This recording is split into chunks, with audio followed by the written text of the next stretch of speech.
Some viewers may find the following video disturbing. Viewer discretion is advised. In the wee hours of the morning, three men would be driving in Oklahoma City in 1990 down the highway getting ready for work when they would come across a very disturbing scene. At first, they would find what would seem to be debris of fallen groceries on the side of the road. And then they would find the most macabre scene that they would find in that morning. The mangled body of a female laying on the side of the road with clear signs of a hit and run. The three men would call the authorities and they would rush no time getting the poor woman to the hospital. The ER team would do everything in their power to do what they could to save the young woman's life. The young woman would be what they thought was 20-year-old Tanya Hughes.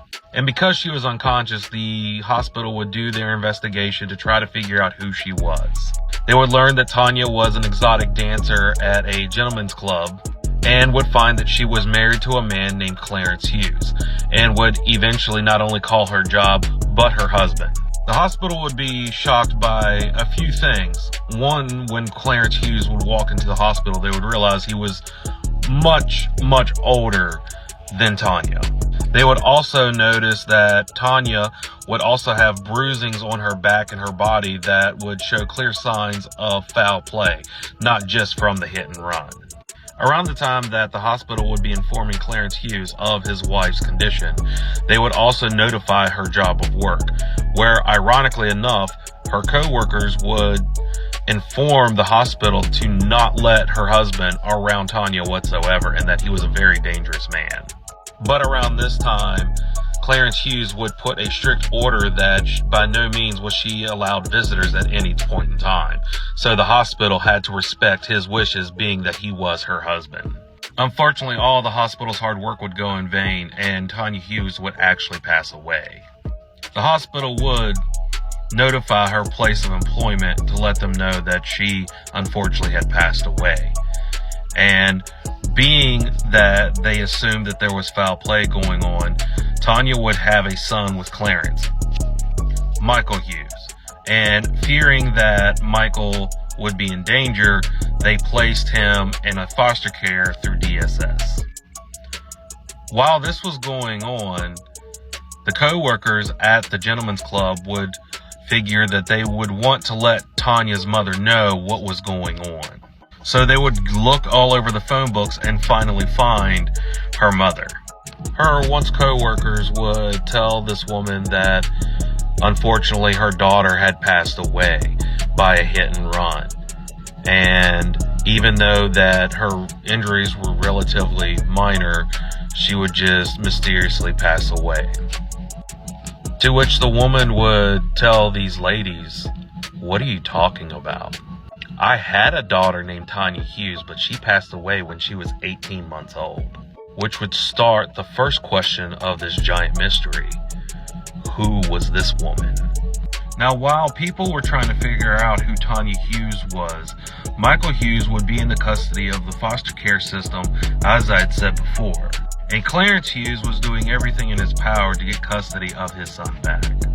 Foster parents would say that when Michael first came into their home that he was in a very bad shape and would have strict orders that all he ate or drank was Pepsi. They would first start trying to introduce him to milk, and they said that over time you could just see the boy in him, or the child in him, starting to come alive. And they could tell that Michael Hughes definitely saw things that no little boy should have seen.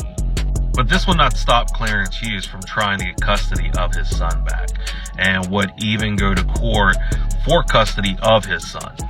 The court would order that a DNA test be done for Clarence Hughes and Michael Hughes, and surprisingly enough, it would show that Clarence Hughes was nowhere near the father of Michael Hughes. And being that Clarence had no biological connection to Michael, he had no rights. So therefore, not only did he not get custody of Michael, but he was denied visitations entirely. And you would think that this is where the foster family raises little Michael into a much better living environment, but you would be wrong.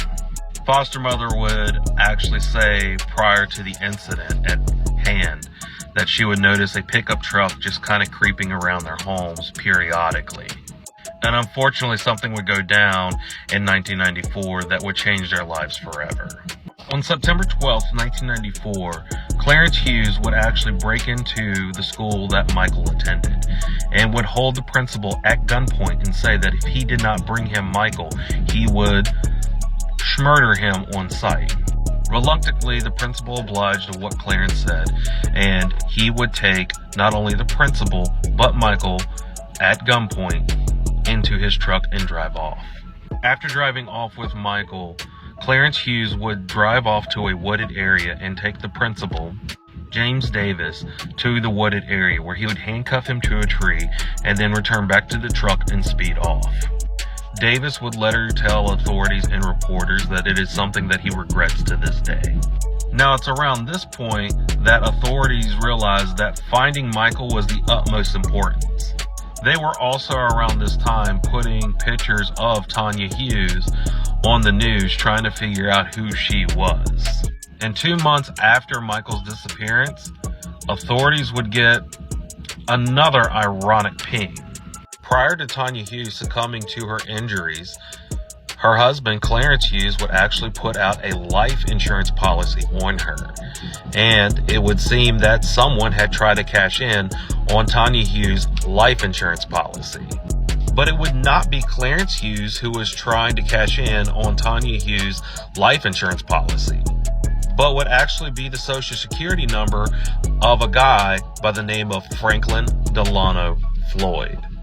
And when they looked up Franklin Delano Floyd, they realized that he had quite the colorful record, going back as far as 1960, where Franklin would go into a Sears store to try to rob a gun, where authorities were called, that would end up in a shootout where a man was shot in the stomach. In May of 1962, he would be working at an airport and would actually go to a bowling alley to abduct a 4-year-old girl, where he would sexually assault her. For this assault on a 4-year-old girl, he would actually get 10 to 20 years, and during this time, he would jump from prison to prison to prison. He would actually befriend an inmate, and they would give him a bail bond so he could be released in prison in 1972, where he would go into a gas station, where he would abduct a young woman, force her into his car, drive off, and again, sexually assault her. But this time around, Franklin Delano Floyd would get smart, and he would not appear on court, and had been a fugitive for the last 18 years. And the FBI, knowing that Franklin Delano Floyd had a very violent record, knowing that finding Michael Hughes was the utmost importance and every second mattered, and would do everything in their power not only to save Michael, but find and apprehend Franklin Delano Floyd.